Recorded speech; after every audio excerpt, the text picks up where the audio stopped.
Assalamualaikum warahmatullahi wabarakatuh. Alhamdulillahilladzi bi ni'matihi tatimmu shalihat wa usalli wa usallim ala sayyidis sadat nabiyyina wa habibina wa syafi'ina wa qurrati a'yunina wa maulana Muhammad sallallahu alaihi wasallam ila yaumil mi'ad. Subhanaka la ilma lana illa ma 'allamtana innaka antal alimul hakim. Rabbi yassir wa la tu'assir ya rabbi tammim bil khair. Allahumma anfa'na bima 'allamtana wa 'allimna ma yanfa'una wa zidna 'ilma. Allahumma faqihna fid din wa 'allimna ta'wil wa hdina ila siratikal mustaqim. Puja dan puji syukur kepada Allah. Alhamdulillahi rabbil alamin.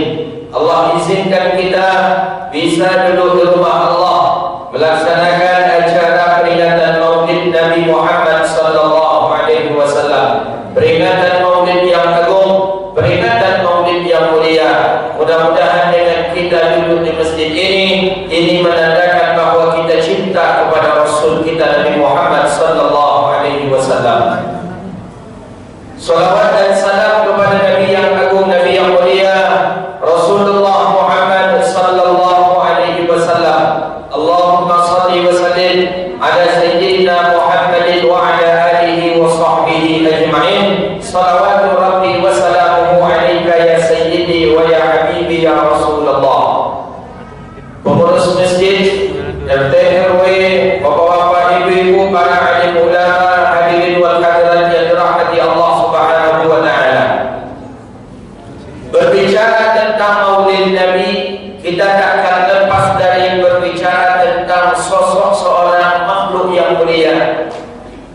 Makhluk yang mulia tidak ada yang menandingi kemuliaannya. Siapa dia? Itulah Rasulullah Muhammad sallallahu alaihi wasallam. Manusia cahaya, nurun ala nur, nurun fawqa nuri, cahaya di atas cahaya. Itulah Sayyidina Rasulullah Muhammad sallallahu alaihi wasallam. Kita kenal beliau, nama beliau selalu kita sebut dalam salat, ada nama Nabi Muhammad. Bila kita baca dalam rukuk, dalam sujud, dalam sujud kan tidak sembahyang dari dulu. Dalam rukuk nama Nabi di mana kita baca? Dalam tasyahud, dalam tahiyat. Nama Nabi dibaca dalam azan. Nama Nabi dibaca dalam khutbah. Nama Nabi dibaca dalam qunut. Nama Nabi disebut selalu. Kenapa disebut nama Nabi Muhammad? Karena Allah yang meletakkan posisi Nabi Muhammad itu di samping nama Allah. La ilaha illallah. Setelah itu Muhammadur Rasulullah. Ini orang mulia, bukan sembarangan orang. Tak semua orang yang bisa meletakkan namanya di samping nama Allah.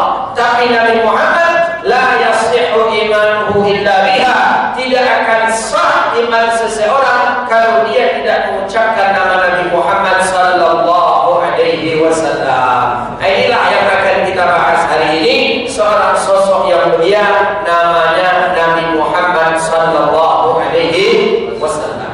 Banyak orang hari ini mengatakan Muhammad itu sama dengan kita, katanya. Muhammad itu makan, kita makan. Muhammad minum, kita minum. Muhammad menikah, kita menikah. Muhammad punya anak, kita punya anak. Jadi kita dengan Muhammad ini sama, katanya. Tunggu dulu Muhammad dan orang sama jawab. Tunggu Muhammad, kalau Muhammad Rasulullah dalam ayat Al-Quran saja sudah berbeda sebutan Nabi dengan nabi-nabi yang lain. Baca tengok Al-Quran. Allah mengkhususkan memanggil nama Nabi Muhammad dengan awalnya Nabi atau di belakangnya Rasulullah. Tidak ada dalam ayat Al-Quran langsung Muhammad, tidak ada. Tetap memakai kalimat Nabi atau memakai kalimat Rasul. Ya ayyuhan Nabi, ya ayyuhan Rasul, inna Allah wa malaikatahu yusalluna ala Nabi. Allah sopan, Allah menunjukkan adabnya memanggil kekasihnya Nabi Muhammad tidak dengan namanya, tapi dengan cara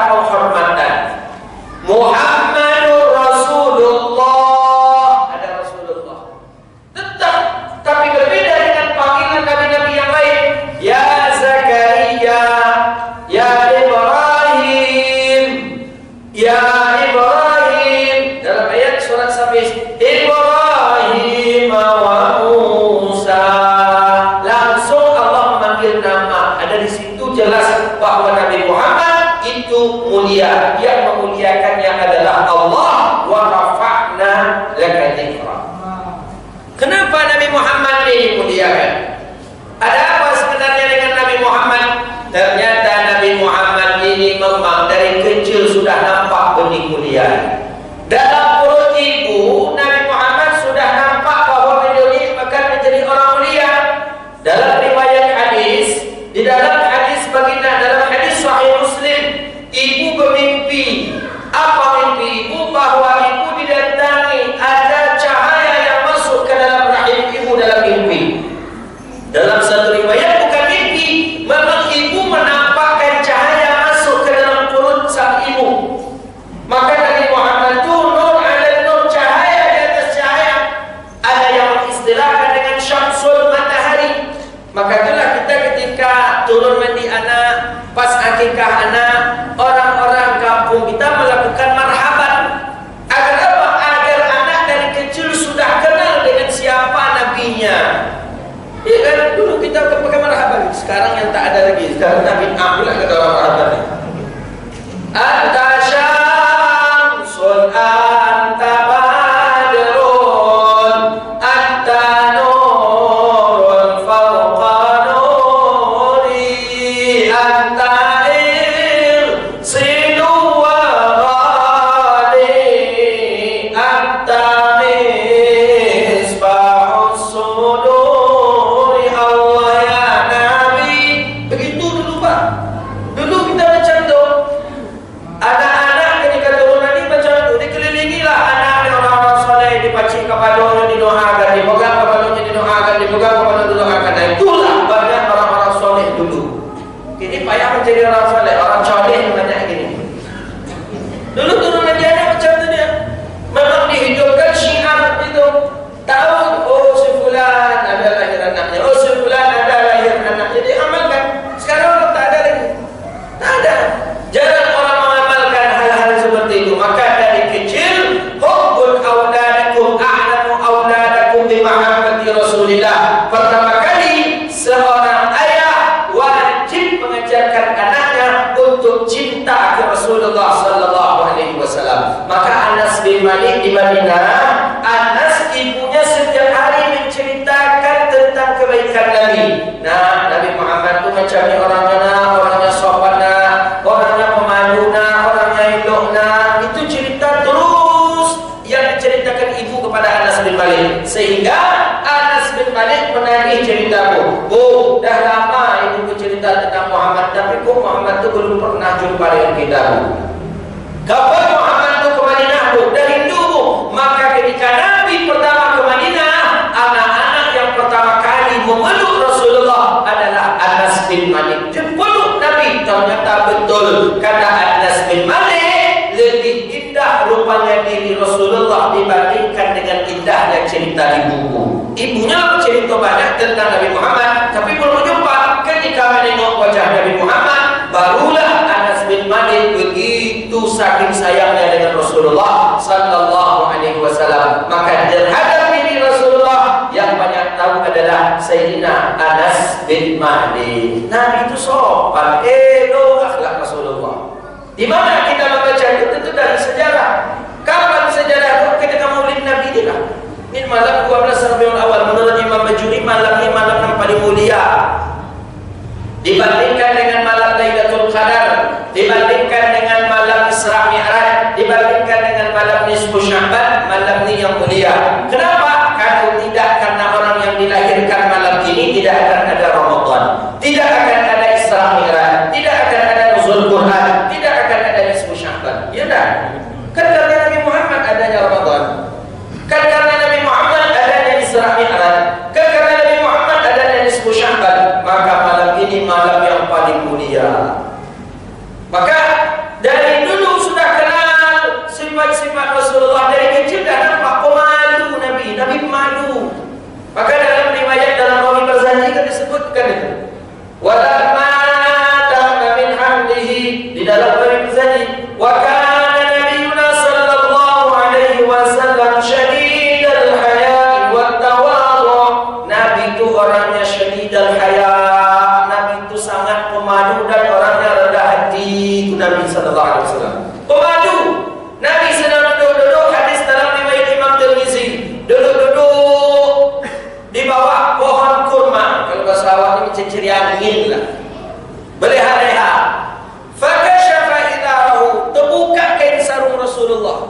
Terbuka kain sarung Nabi, ditiup oleh angin, kain sarung terbuka. Yang nampak tu cuma betis Nabi, betis, tutup tak nampak, cuma sekedar betis saja nampak. Langsung Nabi pingsan. Begitu pemalunya Rasulullah SAW. Terbuka betis, nampak oleh sahabat Sayyidina Utsman, langsung Nabi pingsan. Saking pemalunya Rasulullah SAW. Maka syadidul hayat, Nabi sangat pemalu. Maka malu menunjukkan orang itu dan dia beriman. Malu kepada malu yang maksiat, tapi kalau kepada malu kebaikan itu bukan beriman itu.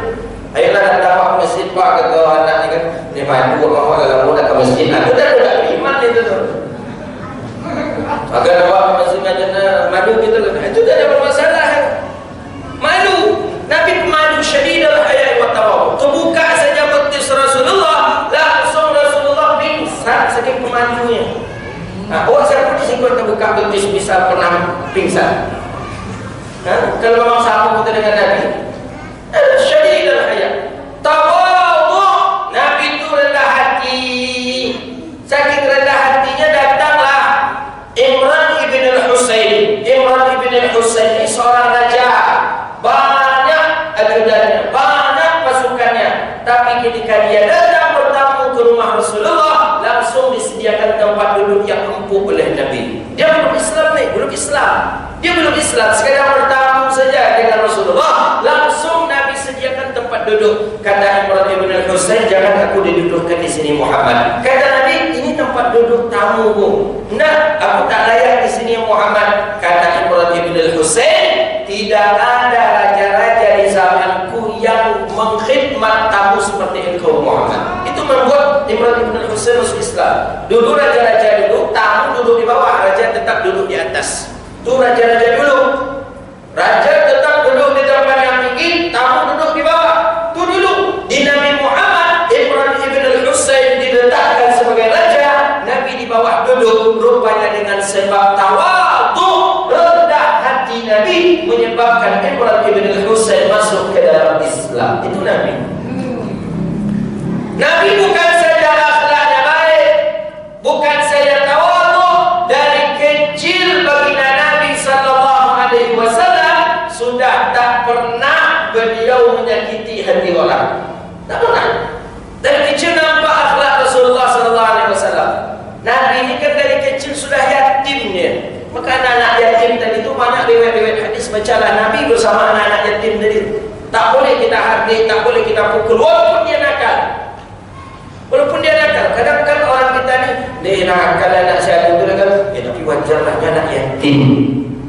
Itu orang kita kebanyakan itu anak yatim, kadang-kadang nakal anak yatim. Dia anak, tak boleh. Nabi mengatakan anak ma'al yatim kami istihada. Saya bersama yatim seperti ini kata Rasulullah. Karena Nabi merasakan macam mana anak yatim. Walamma tamma min habdihi syahrani ala mashhuril aqwalil marwiyah. Tuwfiya bil Madinatil Munawwarah Abu Abdullah. Umur Nabi 2 bulan dalam perut ibu. Dalam riwayat yang lain 4 bulan dalam perut ibu, ayah sudah meninggal dunia. Jadi Nabi nak bersohbah dengan ayahnya tak nampak. Foto pun dulu tak ada. Kalau foto gini yang tak tahu Nabi ayah macam mana. Dari siapa Nabi tahu ayah? Dari ibu. Ibu menyebut, ayah engkau namanya Abdullah, ayah engkau orang soleh, ayah engkau tak pernah mencuri, ayah engkau tak pernah makan riba, ayah engkau tak pernah melakukan perkara yang haram. Itu siapa yang menyebutnya? Ibu baginda Nabi sallallahu alaihi wasallam. Maka Nabi sayang betul kepada ayahnya namanya Abdullah. Sehingga siapapun yang minta nama anak ke Nabi, pasti diberi Nabi nama anak itu Abdullah. Umar bin Khattab minta nama anak ke Nabi, dia nama Abdullah. Amr bin As bagi nama Abdullah. Mas'ud dia nama Abdullah. Zubair dia nama anak Abdullah. Banyak anak-anak orang Makkah dan Madinah ketika itu nama anaknya Abdullah. Kenapa? Nabi sayang dan cinta kepada ayahnya. Sehingga Nabi punya anak laki-laki bertiga. Anak pertama Nabi laki-laki itu dia kira model Nabi Abdullah. Cinta Nabi ke ayah. Makanya sunnah itu kalau punya anak laki-laki bertiga, lagi cik namanya salah satu daripada yang tiga itu Abdullah. Cuma kalau bisa jangan pulang ke kamparnya. Kalau namanya Abdullah, kampung di kampar. Bertukau itu nama di kampar. nak jadi Abdullah. Siapa jadi? Dullah jadi. Ya, kalau kamu pernah apa itu? Jadi kalau Abdullah itu Dullah jadi betul. Sancak itu nama orang Ismail, Naio jadi dia. Sancak itu namanya Anwar, Anui jadi betul itu. Jadi terpleset sikit. Jadi Abdullah itu sayang betul Nabi. Ayahku Abdullah dibanggakan oleh Nabi kemana-mana. Ayahku Abdullah, ayah saya Abdullah, disampaikan oleh Rasulullah SAW.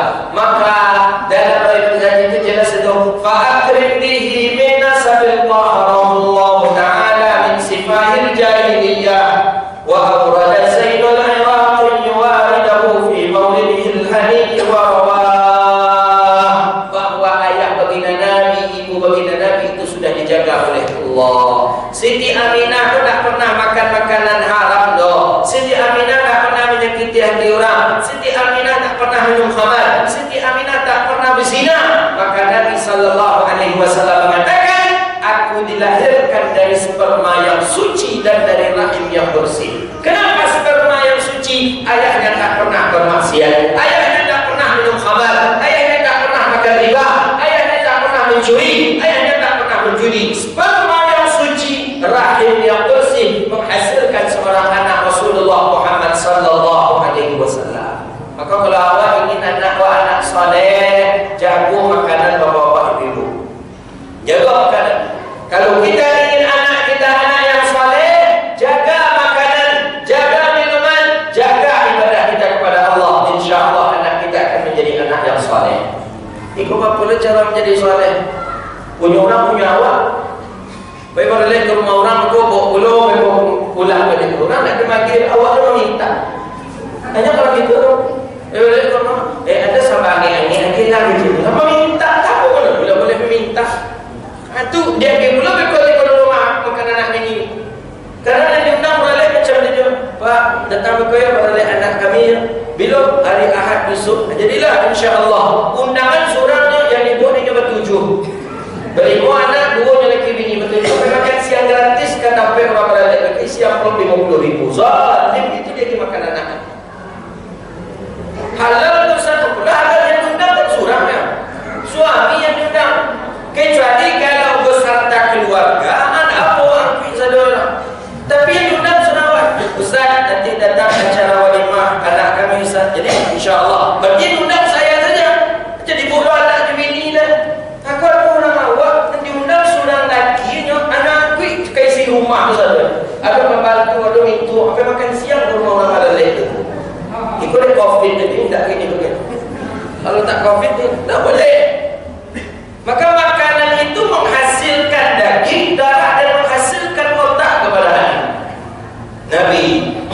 Ayah saleh, ibu salehah menghasilkan anak yang saleh. Siapa? Nabi Muhammad sallallahu alaihi wasallam. Maka tradisi jahiliyah tidak ada di Nabi sallallahu alaihi wasallam. Aku dilahirkan daripada sulbi yang suci, rahim yang bersih. Itulah Rasulullah Muhammad sallallahu alaihi wasallam. Maka Nabi tak pernah dari kecil tersebut keburukan Nabi oleh Abu Bakar, tak pernah. Bayangkanlah kita pelan-pelan untuk mencerna sahabat Nabi dengan Abu Bakar As-Siddiq. Dari kecil beriringan Nabi dengan Abu Bakar As-Siddiq. Tahu Abu Bakar As-Siddiq bagaimana sifat daripada sifatnya Abu Bakar As-Siddiq tak Nabi. Tapi ketika Nabi besar, ketika Nabi usia 40 tahun, langsung Nabi sampaikan ke Abu Bakar, Abu Bakar, aku diangkat oleh Allah menjadi Rasul. Apakah engkau beriman denganku? Langsung jawaban Abu Bakar, amantu bika ya Muhammad. Aku beriman dengan engkau hai Muhammad. Kenapa Abu Bakar langsung beriman dengan Nabi Muhammad? Karena Abu Bakar dah tahu sifat Nabi Muhammad ini dari kecil, dah nampak bahwa Nabi ini akan menjadi seorang Nabi, dan nampak dari kecil. Tanda akhlak Nabi tidak ada bermasalah ketika kecil.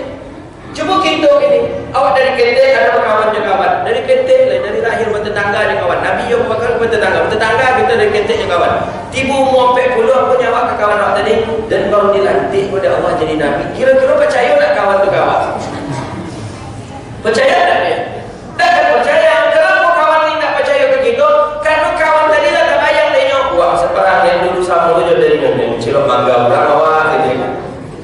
kecil jambu orang gitu katanya. Sama kan? Itu tanda bahwa perangainya Nabi dari kecil sudah bagus sehingga Abu Bakar pun mengakui kenabian Nabi kita Muhammad sallallahu alaihi wasallam. Jadi Nabi ini dilahirkan daripada orang yang suci, orang yang bersih. Maka menurut akidah kita ahli sunnah wal jamaah, Nabi dan ayahnya, ibu Nabi dan ayah Nabi masuk ke dalam surga. Maka dalam ayat disebutkan itu, wa ma kunna mu'adzibina hatta nab'atha rasula. Itu menurut akidah ahli sunnah wal jamaah. Ayah Nabi masuk surga. Berbeda dengan pendapat teman-teman kita sebelah, mengatakan ayah Nabi masuk neraka katanya. Ayah Nabi masuk neraka karena belum sempat beriman dengan Nabi. Ayah sudah meninggal dunia. Maka zaman itu disebut dengan zaman ahli fatrah, kosong kenabian. Tidak ada para nabi ketika itu. Ayah meninggal dunia, Nabi usia 4 bulan dalam kandungan. Ibu meninggal dunia, Nabi usia 6 tahun. Belum diangkat Nabi menjadi Rasul, meninggal dunia. Maka itu disebut dengan ahli fatrah. Abu Jahal, Abu Lahab kok diazab? Abu Jahal, Abu Lahab diazab. Nabi sudah diangkat menjadi Rasul, dia masih belum beriman dengan Nabi sallallahu alaihi wasallam. Itulah dia. Maka akidah kita ahli sunnah wal jamaah, hati-hati, jaga-jaga betul. Ayah mak Nabi masuk surga, hum najun, mereka itu selamat masuk ke dalam surga Allah subhanahu wa ta'ala.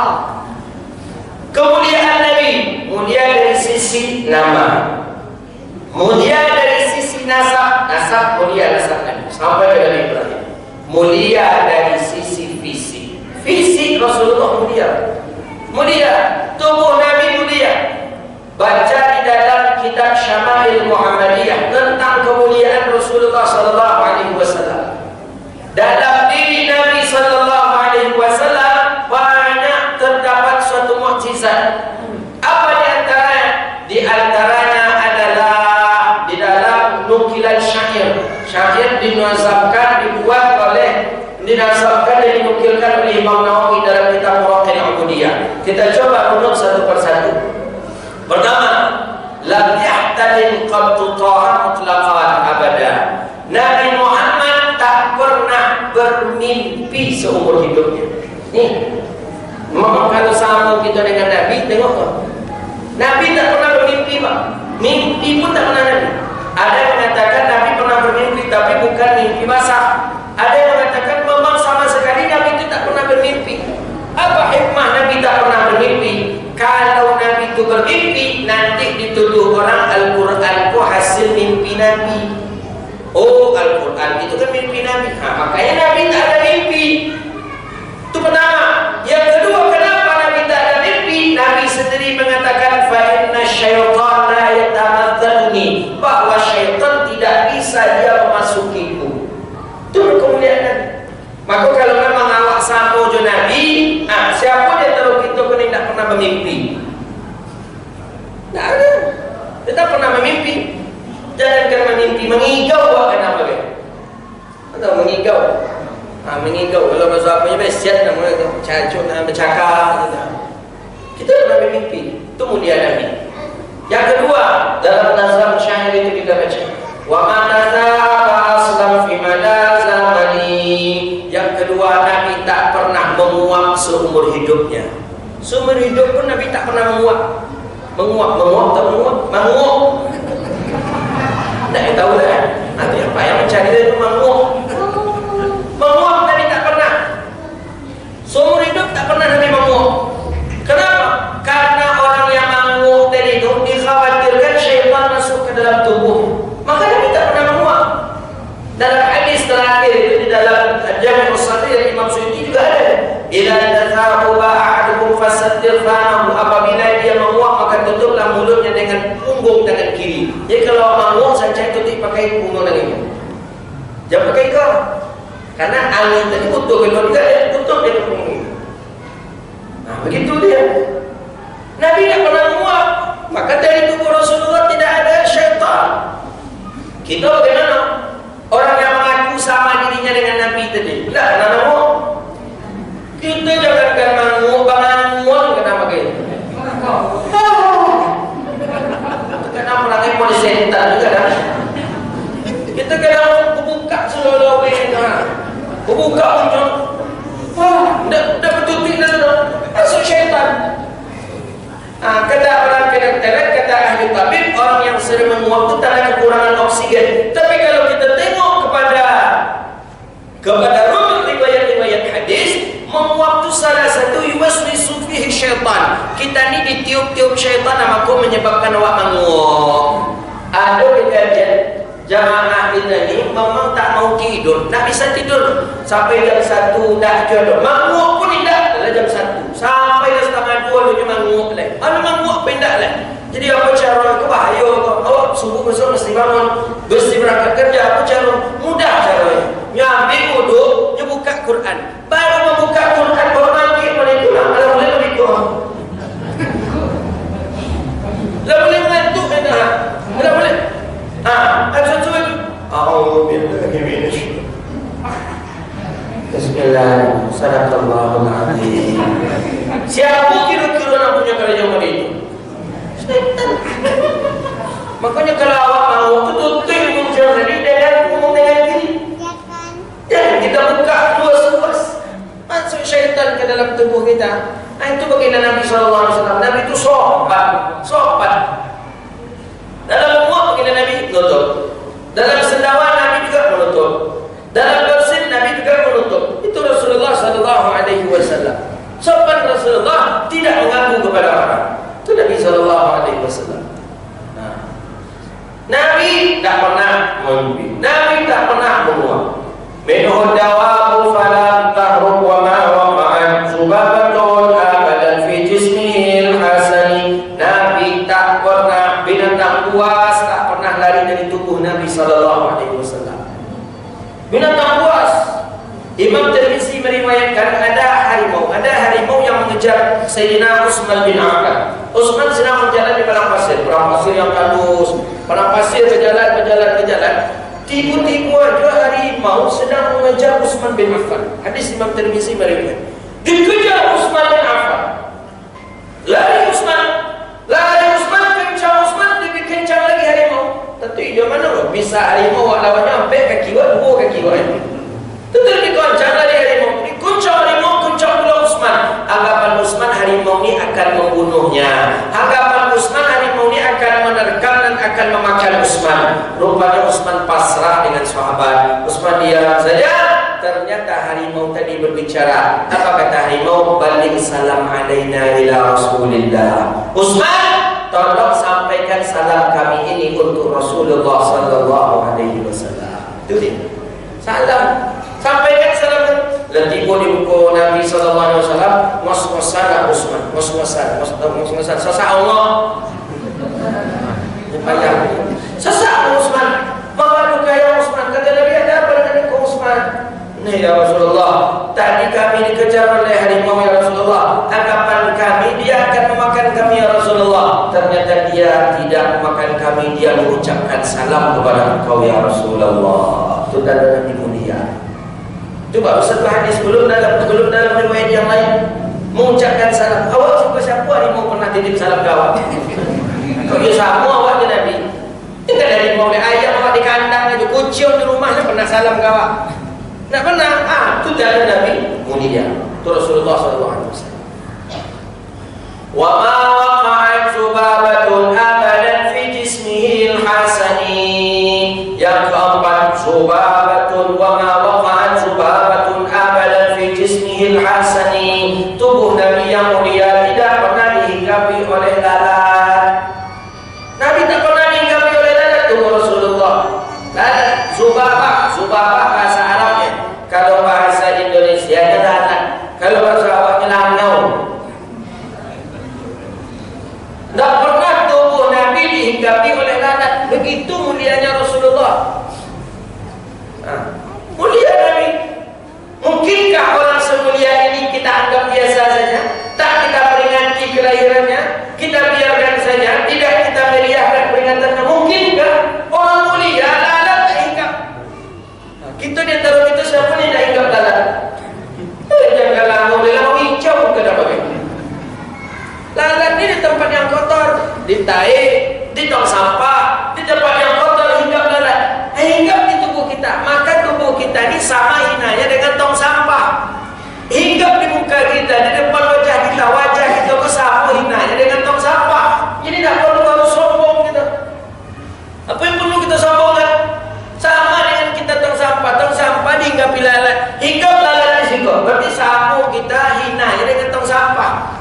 Kadang awak masuk, kadang muncul awak kadang begitu muncul, sambil tong sampah. Nabi mulia, apa menyebabkan Rasulullah tidak dihinggapi oleh lalat tubuh Rasulullah? Karena tubuh Nabi tadi wangi, harum tubuh Rasulullah. Dalam riwayat hadis dalam Sahih Imam Ibnu Khuzaimah, Nabi sedang tidur siang. Tidur siang panas di Madinah itu panas. Nabi berkeringat. Datanglah seorang sahabiah, diambilnya keringat baginda Nabi sallallahu alaihi wasallam, dimasukkan ke dalam botol kecil. Ada botol kecil itu sampai sekarang masih ada di Turki. Diambil keringat Nabi, dimasukkan pakai kapas dimasukkan ke dalam botol kecil. Penuh botol tadi ditutup, diletakkan oleh sahabiah di dinding rumah Nabi. Rumah Nabi itu kan anyaman pelompak rumah, disolehkan. Tahu soleh kan? Bahasa Inggris itu selagan. Diletakkan di situ. Dan 3 hari nampak oleh Nabi. Diambil oleh Nabi. Dibuka oleh Rasulullah. Mengeluarkan haruman yang harum. Tak pernah ada wangi yang sewangi itu di Madinah. Sampai dalam riwayat disebutkan penduduk Madinah semuanya menghirup bauan parfum itu. Memang Madinah dulu kecil Pak Ibu. Itu sekitar pekarangan masjid Nabi itu. Itulah Madinah dulu itu. Tapi jadilah mana parfum hari ini yang sampai 200 meter baunya ni? Siapa pakai parfum? 2 meter masih terbau parfum itu. Mana ada parfum itu? Di zaman Nabi sudah ada parfum itu. Diambil oleh Nabi. Ini siapa punya? Saya ya Rasulullah. Kau dapat dari mana? Saya tak dapat dari mana-mana ya Rasulullah. Jadi engkau beli di mana? Saya tak beli ya Rasulullah. Jadi tak ada ya Rasulullah. Ada apa ya Rasulullah? Saya ingin parfum ini, kata Rasulullah. Tak pernah saya membaunan parfum yang lebih harum daripada baunan parfum ini, kata Rasulullah sallallahu alaihi wasallam. Apa kata sahabiah tadi? Hada min ariqika syarif ya Rasulullah. Ya Rasulullah, ini adalah keringat engkau ya Rasulullah. Nah, bayangkanlah keringat Nabi. Hadisnya sahih dalam Sahih Imam Ibnu Khuzaimah. Keringat Nabi bau parfum. Kalau memang awak sama dengan Nabi, siapa disikun oleh bau parfum keringnya? Nah, cobalah makan. Ada orang-orang yang sama yang menyepelekan Nabi. Muhammad itu biasa aja, sama aja awak Muhammad ini. Asal pun antara kita yang bau keringnya bau parfum. Kita busuk keringnya kita, mencapai dia. Itu pun kadang bau gotak, kadang pakai pas bau gotak. Keringat kita mana? Keringat Nabi sallallahu alaihi wasallam baunya harum sallallahu alaihi wasallam. Maka tidak ada yang bisa menyamakan kemuliaan baginda Nabi. Tetap Nabi itu orang yang mulia sallallahu alaihi wasallam. Awwalu dakhalal jannah, awwalu atani babul jannah yaumil qiyamah fastaftihu. Aku datang ke pintu surga dan aku minta buka, kata Rasulullah. Man anta faqul Muhammad, orang yang membuka pintu surga besok adalah Nabi Muhammad sallallahu alaihi wasallam. Maka kalau kita bacalah kemuliaan Nabi Muhammad sampai hari kiamat belum selesai kita menceritakan kehebatan Nabi Muhammad sallallahu alaihi wasallam. Belum lagi dalam hadis riwayat Imam At-Tirmizi, hadis daripada Sayyidina Anas bin Malik, hadis yang pertama dalam kitab Syama'il Muhammadiyah. Nabi rambutnya hitam, yang berjenggot, yang beruban itu cuma jenggot Nabi, dan itu pun tidak lebih daripada 20 helai. Umur Nabi sudah 63, rambut hitam semuanya, jenggot saja yang beruban, dan itu pun tidak lebih daripada 20 helai. Siapa awak nak pada Nabi? Awak umur 30 lah berubat. Jenggot Nabi yang berubat tak lebih daripada 20. Itu saja. Maka Nabi itu gagah. Maka ada kiai yang mengatakan, katanya Aisyah itu tak bahagia, katanya Aisyah itu tak bahagia menikah dengan seorang kakek-kakek umur 50 tahun. Dia menghina Rasulullah. Nabi umur 50 tahun itu gagah baru tu. Jangan samakan dengan kita. Awak umur 50 tahun itu bersinnya pipis kedua aja. Itu lagi ibu kepada saya. Itu kalau kita batuknya tak kantik keluar aja tuh. Kalau kita umur 50 tahun, karena Nabi 50 tahun itu bahagia Sayyidah Aisyah, bukan tak bahagia. Bahagia Sayyidah Aisyah menikah dengan Rasulullah sallallahu alaihi wasallam. Mulia Nabi. Tengok lagi mulia dari Rasulullah. Dari tubuh kita ni yang paling kasar itu adalah tumit. Tumit ni paling kasar Pak Ibu. Siapa pun di antara kita pasti tumit ni dari anggota tubuh yang paling kasar. Tumit boleh kita pegang tumit kita. Paling kasar. Walaupun orang yang kerja di kantor setiap saat pakai sepatu, pakai kaos, tetap tumit ni yang paling kasar. Tapi Nabi tumit Nabi kakhiddihi. Tumit Nabi ni lembut sama dengan pipinya. Padahal Nabi di Arab banyak batu-batu, tapi itulah mulianya Rasulullah sallallahu alaihi wasallam. Maka oleh karena itu jangan kita sepedekan. Kita hidupkan sunnah Nabi, kita muliakan Nabi. Bagaimana memuliakan Nabi? Dua saja. Kita banyak selalu membaca salawat dan salam kepada Nabi. Yang kedua, hidupkan, amalkan sunnah Nabi sallallahu alaihi wasallam. Baca salawat dan salam. Sekali saja kita bersalawat kepada Nabi. Man shalla alayya salatan, siapa yang bersalawat kepadaku satu kali, kata Nabi, sallallahu, maka Allah bersalawat untuknya 10 kali. Apa maksud Allah bersalawat untuknya? Cucuran rahmat Allah untuknya 10 kali.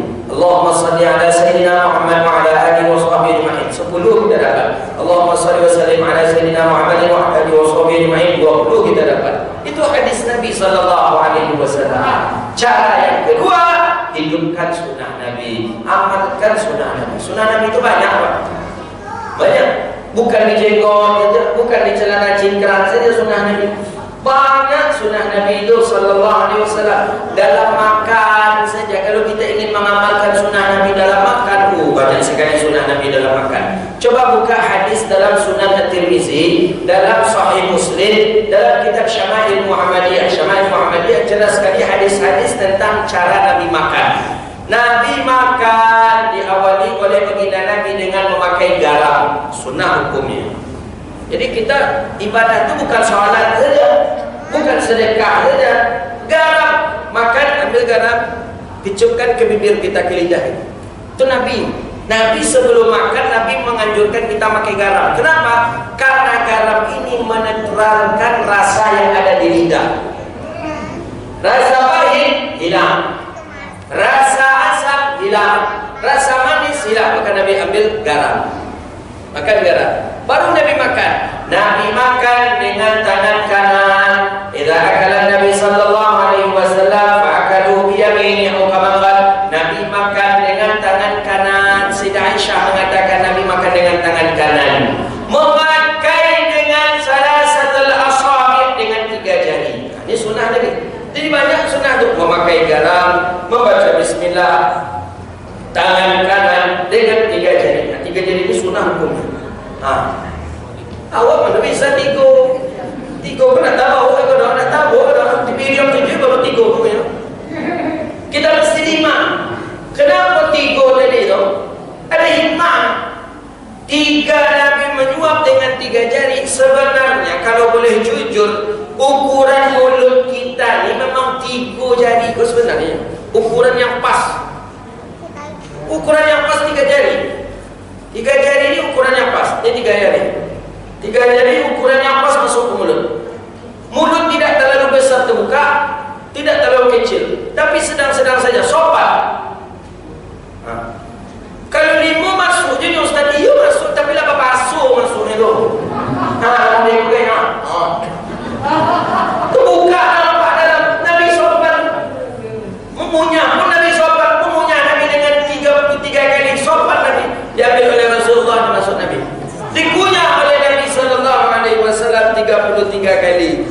Sampai hancur makanan, baru Nabi telan sehingga perut Nabi bagus, lambung Nabi bagus. Maka dalam hadis, asal mula penyakit itu dari mi'dah. Mi'dah lambung. Ketika lambung bermasalah, maka itulah kita dapat penyakit. Nabi lambungnya sehat. Kenapa Nabi lambungnya sehat? Karena makanan sudah diolah oleh Nabi dari mulut. Ketika makanan hancur, ditelan, perut pun tak banyak pekerjaannya. Kita macam mana? Iya, kita pernah sampai 33 mengunyah, Pak. Tidak ada, kalau 3 kali gitu ya. Sekali ke kanan, sekali ke kiri, langsung gol bola. 33 kali kita dan sampai hancur lah, tak ada. Nabi memang sampai hancur. Itu Nabi itu sehat. Nabi sehat. Nabi tak ada penyakit-penyakit yang ada di perut baginda Rasulullah, tak ada. Karena dari lambung asal penyakit tumiak dah dari lambung. Nabi suap makanan, Nabi masukkan ke dalam mulut Nabi. Nabi kunyah 33 kali.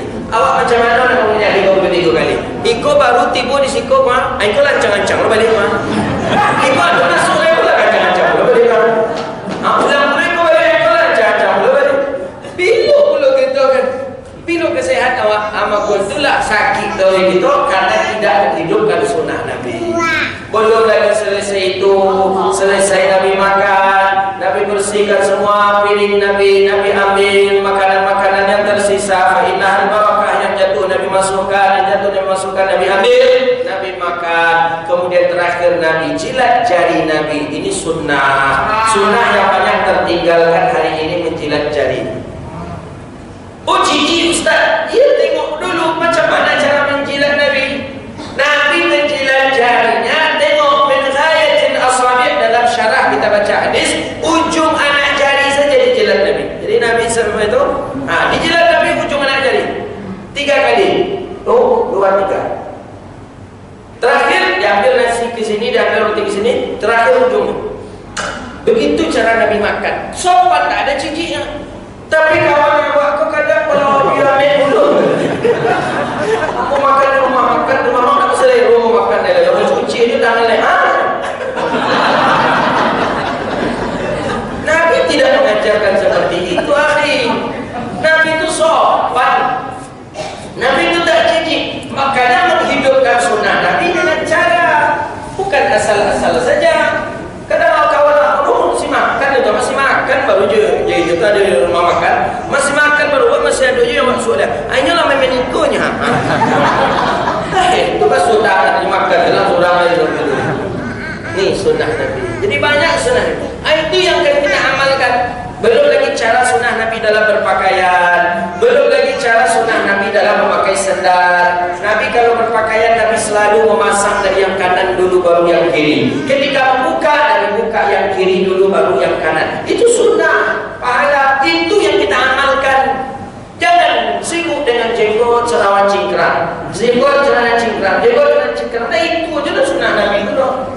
Banyak sunnah Nabi SAW lagi. Cara makan, cara tidur, cara duduk, cara berjalan, cara menaiki kendaraan, cara memakai baju, cara memakai sandal. Banyak sunnah Nabi SAW.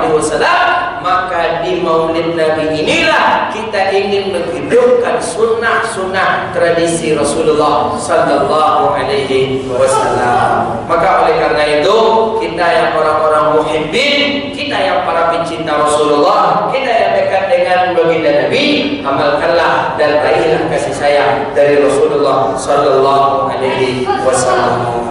Baik, itulah kajian kita. Mudah-mudahan Allah berkahi kehidupan kita dunia wal akhirah. Allah ampuni dosa kita, Allah jadikan kita orang yang faham, dan Allah jauhkan kita dari bala dan wabah, dan Allah pelihara dan Allah jaga kita hendaknya. Amin ya rabbal alamin. Rabbana atina fid dunya hasanah wa fil akhirati hasanatan wa qina adzabannar. Allahumma barik lana fi auladina wa dhurriyyatina wa qahhum wa la tadurhum wa fiqna wa fiqhum li ta'atik warzuqna birrahum bi rahmatika ya arhamar rahimin. Allahumma arzuqna mutaba'atan nabiy sallallahu alaihi wasallam awwalan wa akhiran wa qawlan wa batinan wa qawlan wa fi'lan wa ta'atan wa 'amalan salihan wahdah. Allahumma a'ina bi hayatil ulama wa amitna bi mautil ulama wa amitna bi mauti syuhada wa ahsyurna yawmal qiyamah fi zumratil awliya wa adkhilna al-jannata ma'al anbiya'i alaihi wassalatu wassalam bi rahmatika ya arhamar rahimin. Rabbana atina fid dunya hasanah wa fil akhirati hasanatan wa qina adzabannar.